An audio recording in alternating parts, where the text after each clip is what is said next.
Hoje vamos relembrar o Vila Real espetacular das temporadas 2004, 2005 e 2005-2006 dos craques sul-americanos João, Román, Riquelme e Diego Forlán, time espetacular. Time que viveu momentos mágicos sob o comando do técnico Manuel Pellegrini e do maestro João Román Riquelme. O modesto Vila Real, do período entre 2004 e 2006, não conquistou títulos de grande relevância, mas deixou um legado importantíssimo e bonito demais para a história do clube. O terceiro lugar no campeonato espanhol na temporada 2004-2005, ficando atrás apenas do Barcelona do Ronaldinho Gaúcho e do Real Madrid Galáctico, colocou o Submarino Amarelo em um patamar elevado, conduzindo a impensáveis voos pelo continente. Com uma equipe firme, embora limitada defensivamente, e contando com grande talento de 3 jogadores vitais, os pilares do time, o Vila Real viveu dias de glória na Europa. Forlán se sagrou, inclusive, o maior artilheiro da Europa em 2005, ao lado do aço francês Thierry Henry. Um grande feito, espetacular. Mas o grande marco da temporada 2005-2006 foi a excepcional campanha do clube da UEFA Champions League, ficou indelevelmente gravada na memória do torcedor. Na fase eliminatória anterior à fase de grupos, ele venceu o Everton da Inglaterra nas 2 oportunidades por 2-1. Eu não vou colocar a imagem dos gols aqui, porque essa porra aqui tem direito autoral e eles iam bloquear meu vídeo de novo.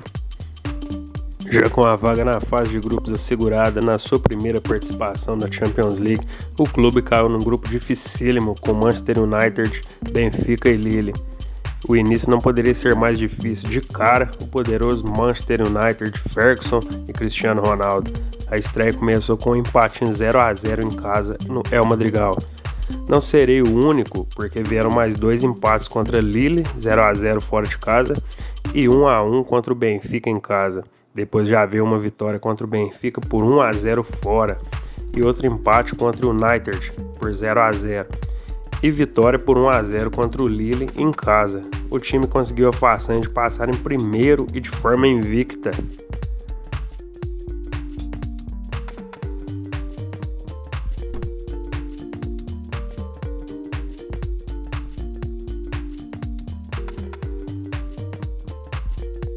Já nas oitavas, o time pegou os escoceses dos Rangers, time com muito mais tradição do que eles, empatou fora por 2-2 e novo empate agora por 1-1 em casa, garantindo a vaga, e o Submarino Amarelo já estava nas quartas.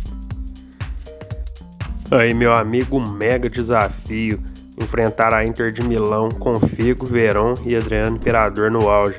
Perdeu por 2-1 na Itália, mas ganhou por 1-0 em casa com regulamento a seu favor e garantiu a vaga na semi. Espetacular! A coisa foi ficando mais feia ainda quando pegaram o Arsenal do Arsène Wenger no melhor ciclo de sua história.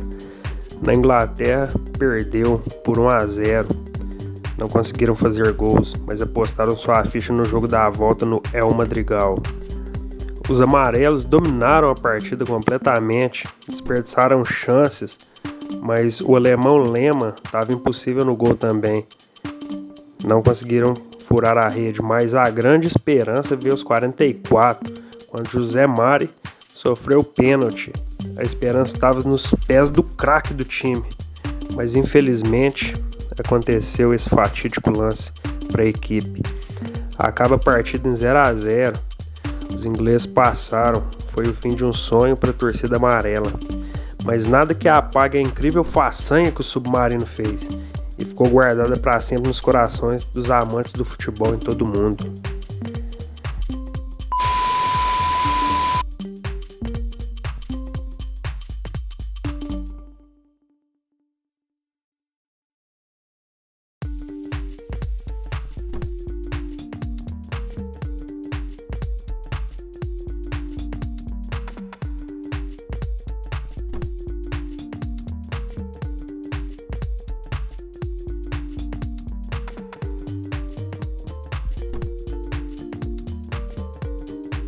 No começo desse período marcante na história do clube, o goleiro foi Pepe Reina, que deixaria posteriormente sua marca para ir defender o Liverpool.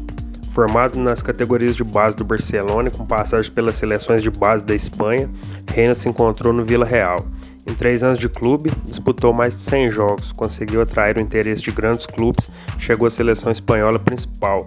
Na temporada 2005-2006, com a sua saída, quem assumiu o gol da equipe foi Sebastián Vieira, goleiro uruguaio que chegou do Nacional de Montevideo. As laterais possuíam jogadores que marcaram época na equipe e pouco atacavam. Pela direita, Javi Venta foi a principal opção. Ao todo, somado às 2 passagens do atleta pelo clube, foram 12 anos honrando a cor amarela mais famosa da Espanha. Já pelo lado esquerdo, o titular da posição foi Rodolfo Arrabuarrena, ex-Boca Juniors. Apesar de não ser um atleta de características defensivas, no Vila Real se adaptou a jogar dessa maneira mais conservadora, deixando as tarefas ofensivas a cargo de Juan Pablo Sorín, que atuou pela faixa esquerda do meio-campo. A dupla de zaga principal foi formada pelo então jovem Gonçalo Rodrigues e por Kike Álvares, capitão da equipe. O primeiro tinha a seu favor mais velocidade e técnica, já o segundo impunha-se mais pela força e por sua liderança. A dupla foi muito bem enquanto jogou junta, mas, devido às lesões de Gonzalo, quem também atuou muito foi o experiente boliviano João Manuel Penha, atleta forte no jogo aéreo, toda a vida dotado de qualidade técnica bem inferior a seu titular. Compondo a proteção à zaga, o meio-campo da equipe tinha como seus 2 pilares o espanhol Josico e o hispano-brasileiro Marcos Senna, o primeiro jogador mais afeito à tarefa de carregador de piano. Chegou ao clube em 2002 e permaneceu até 2008, se confirmando como um dos grandes ídolos na melhor década da história do Vila Real. Marcos Senna, por sua vez, também fez seu nome na equipe, defendendo-a entre 2002 e 2013. Seu futebol consistente de bons passes e lançamentos o levou à Copa do Mundo de 2006 e à Euro de 2008. Mais à frente, a equipe contou com a grande velocidade de participação de Sorín e a sapiência do craque Riquelme. Os argentinos foram mais que peças-chave nessa equipe do Vila Real, foram vitais. O lateral esquerdo argentino, que atuava na meia esquerda, foi com sua grande movimentação a principal válvula de escape da equipe. Já o gênio Riquelme, nesses anos, foi o perfeito exemplo de como um playmaker deve atuar. Com a cabeça sempre erguida, o argentino ditou o ritmo do submarino amarelo com sua grande qualidade nos passes, visão de jogo assombrosa e perfeição nas cobranças de bolas paradas. Formando o ataque do submarino amarelo, Diego Forlán e José Mari, que jogava caindo pelo lado direito, formaram uma dupla excelente. O primeiro ficou marcado pelo grande número de gols que marcou. Em 121 jogos, balançou as redes 58 vezes. Seu companheiro de ataque despontou como uma das grandes promessas do ataque espanhol, chegando a ser vendido ao Milan quando jovem. Nunca entregou o que dele se esperava, porém se firmou como um jogador regular e muito comprometido taticamente. Já com opções no banco de reservas, o treinador chileno Manuel Pellegrini, principal responsável pelo sucesso da equipe, contou com algumas opções de grande valia. Os melhores exemplos foram o experiente volante Alessio Tachinardi, os meio-campistas Héctor Fonte e Roger, além do atacante Guilhermo Franco, o Guile, e do então jovem e muito promissor Santi Cazorla.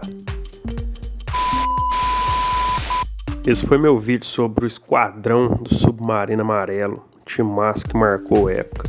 Espero que tenham gostado. Cheio de erros e adversidades no vídeo, mas é sinal do meu amadorismo. Valeu!